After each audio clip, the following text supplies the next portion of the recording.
Give a lecture today, uh, and my lectures are mainly for the audience of the productive men, um, in particular, the productive black men. And these men are the educated black men, the men who believe in producing, building, and providing.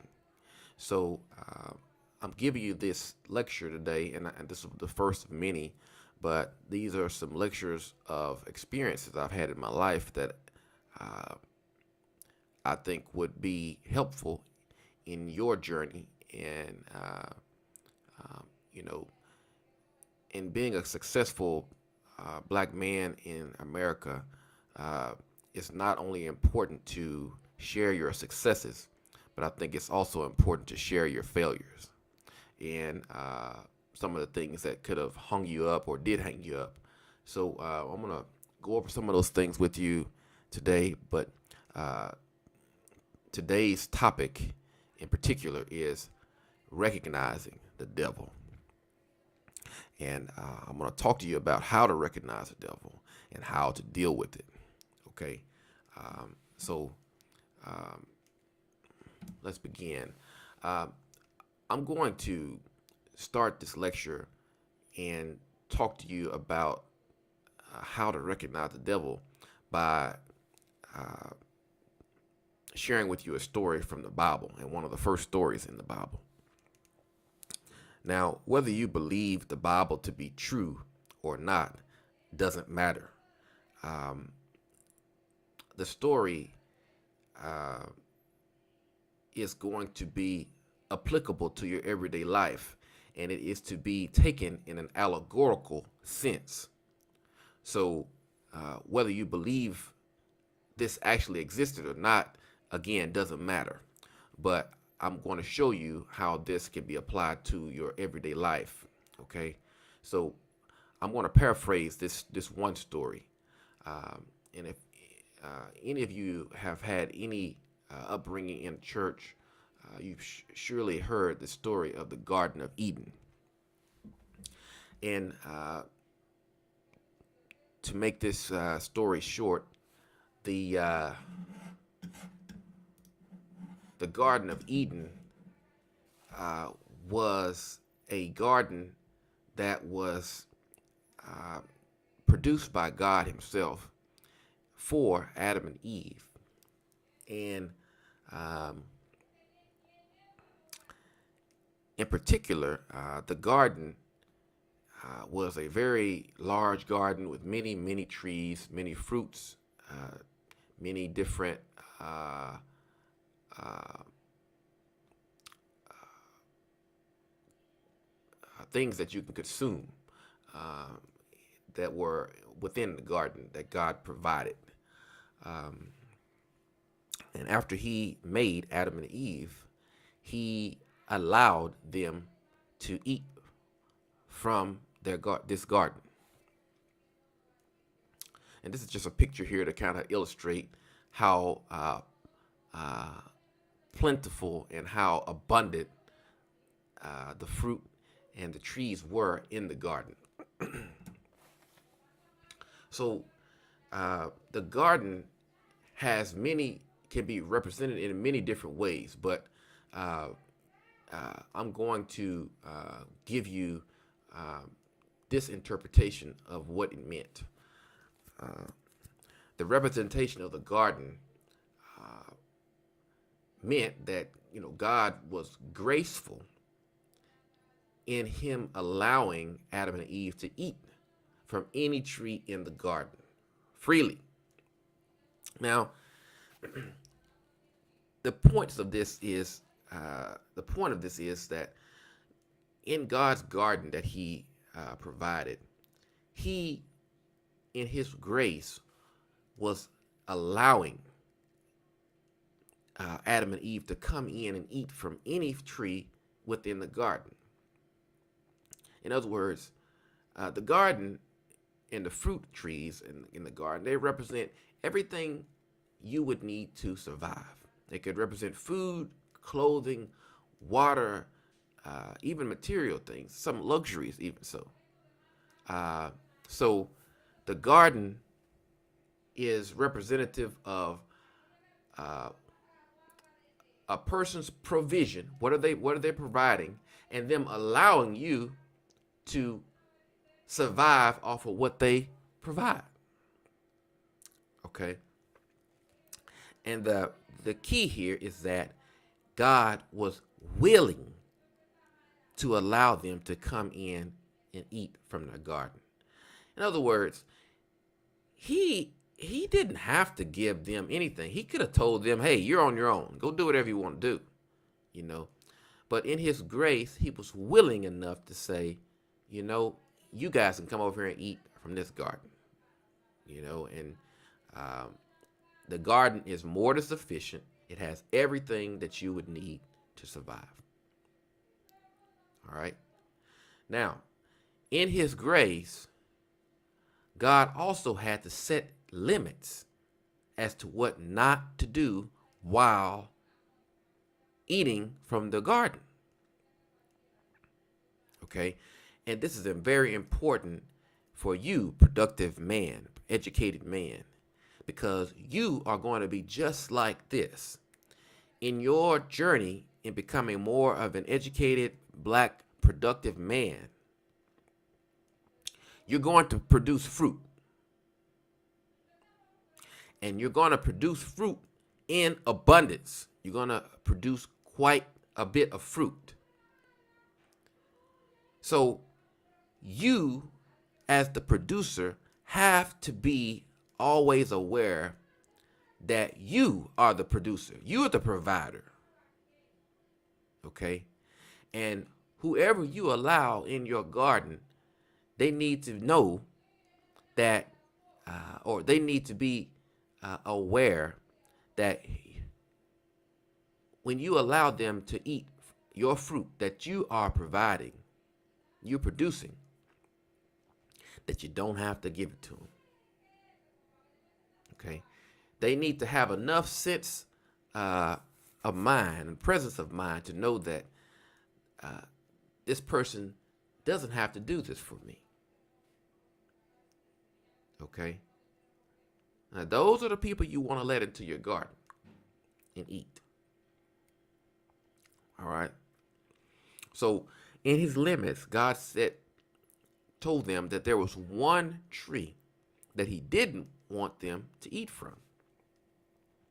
And like I said, that tree represents the limits of my grace and the limits of what I'm willing to do for you. I'm willing to do for you so far, so much as you don't do this. All right? And in order for you to keep order in your garden and keep order in your life, productive black man, productive, educated black man, you gotta keep order this way. Well, the most important part of you continuing to be productive in your life is there has to be order. There has to be rules. There have to be rules that can't be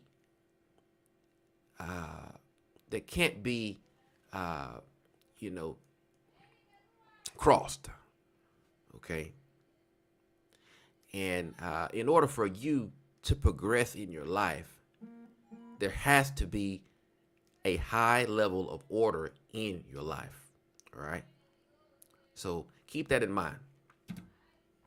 Now, after Adam and Eve were enjoying all the fruit and they were made aware of the limits that God told them, in comes the devil.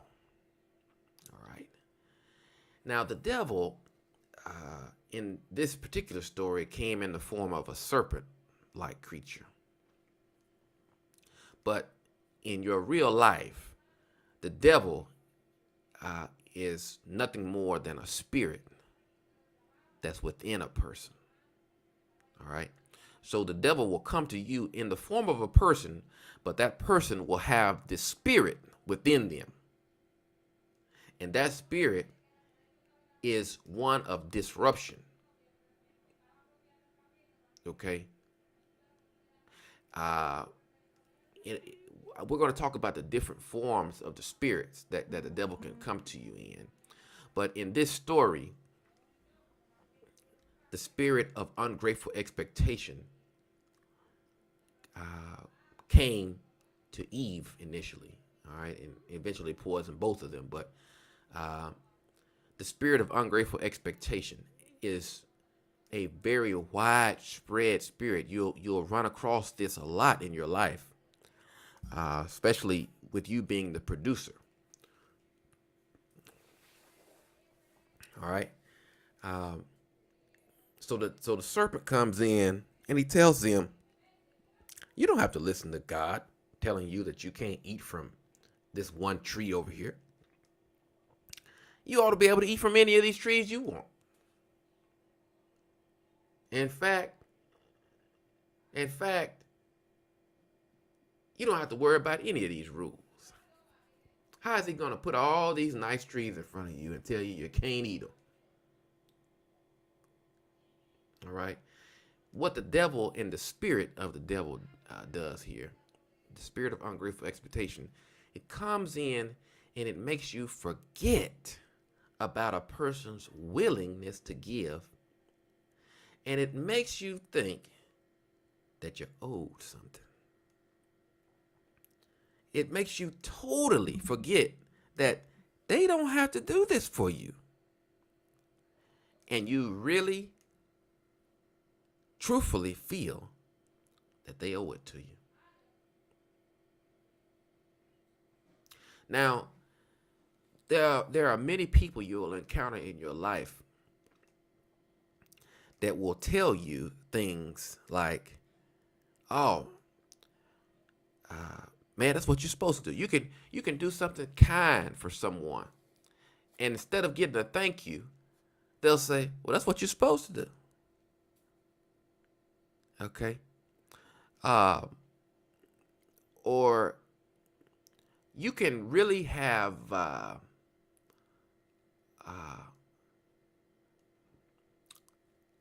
labored in producing the fruit that someone is eating of yours, and instead of them showing you respect and value of the work that it took for you to do it, they just tell you that you just need to give me all of your fruit, because they really feel that they're owed something. The world owes them something. Okay? So that's the spirit. The spirit is the ungrateful expectation within a person that comes to you, the producer, and makes you try to feel like, tells you that they're owed something.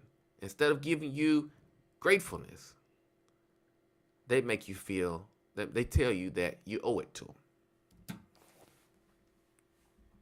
Now, what's the end result of listening to the devil? All right.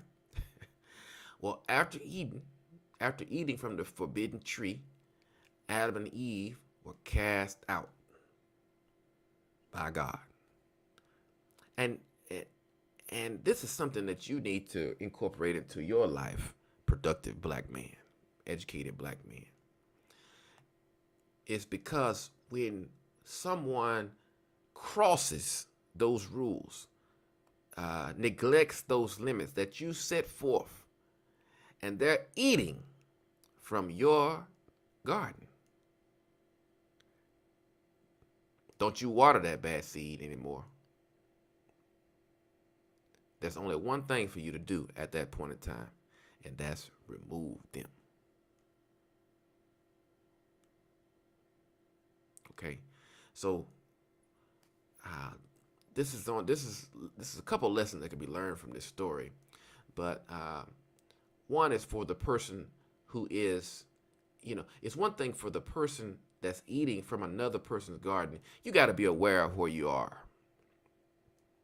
All right, if you're eating from somebody else's hand, or you're eating from somebody else's garden, you need to know, um, you know, you can't abuse this person's hard work and what they're doing when you're eating from their hand or you're eating from their garden. You got to always keep in mind that that's your source of productivity.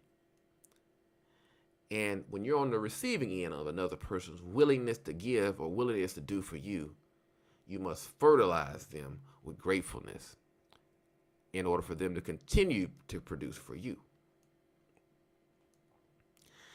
Next point is, the world doesn't owe you nothing.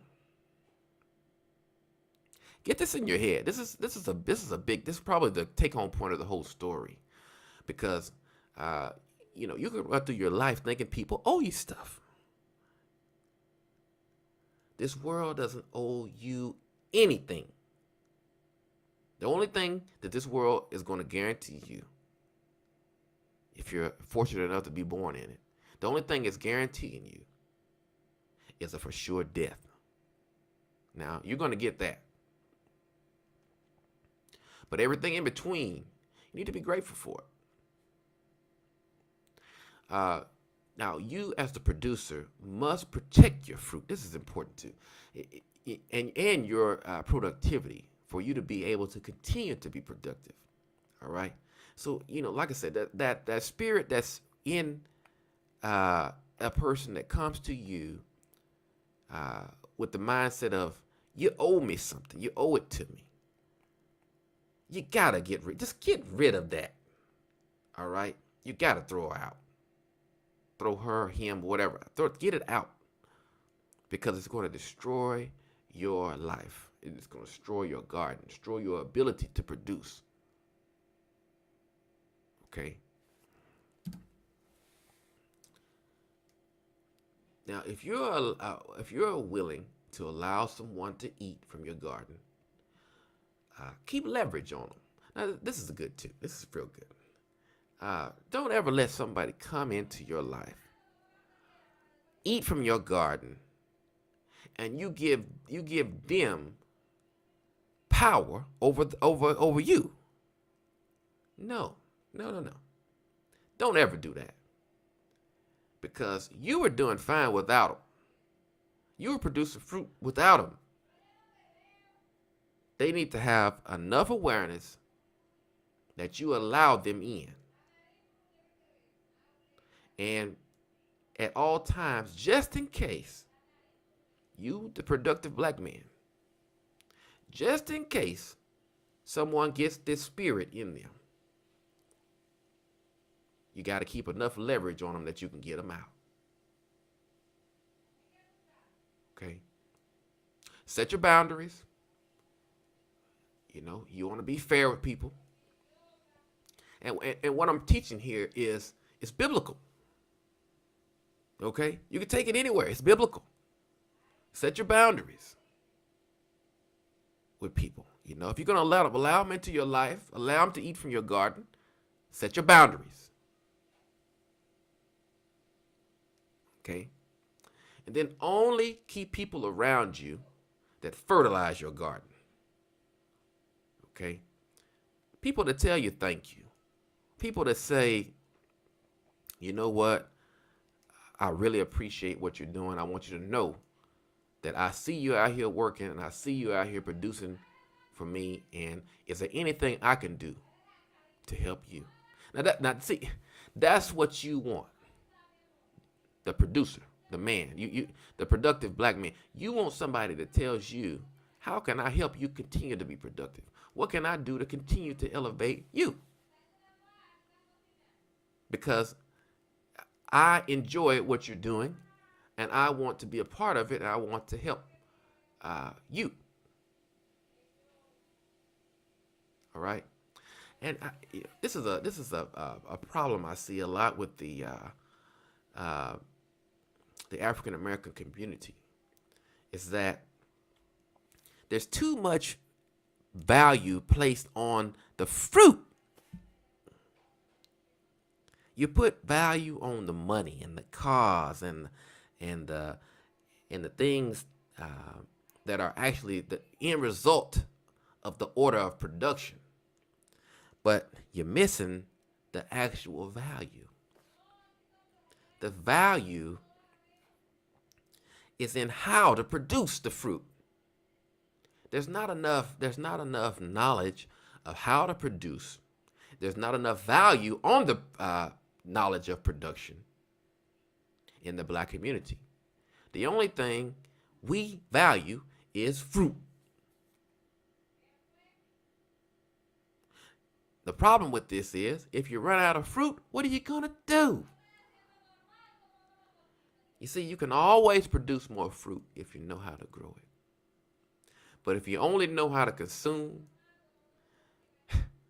you're going to soon be out of fruit.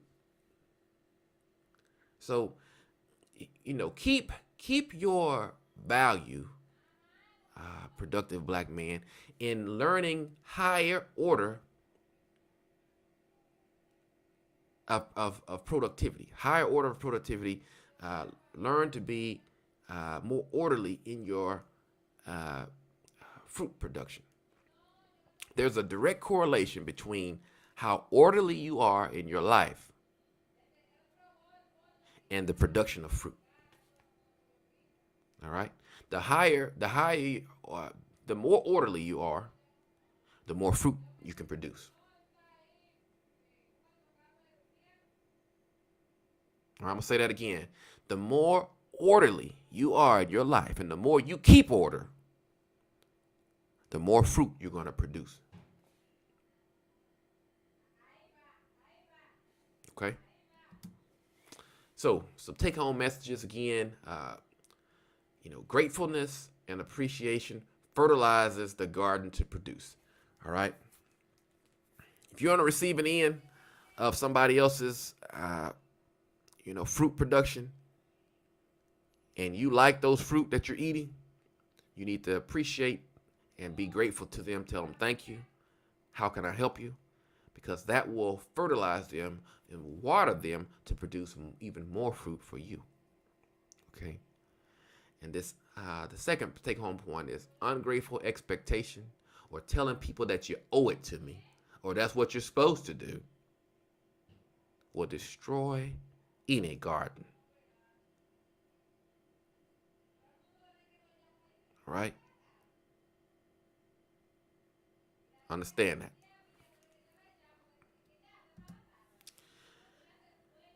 Another thing is, don't allow anyone to devalue your productivity.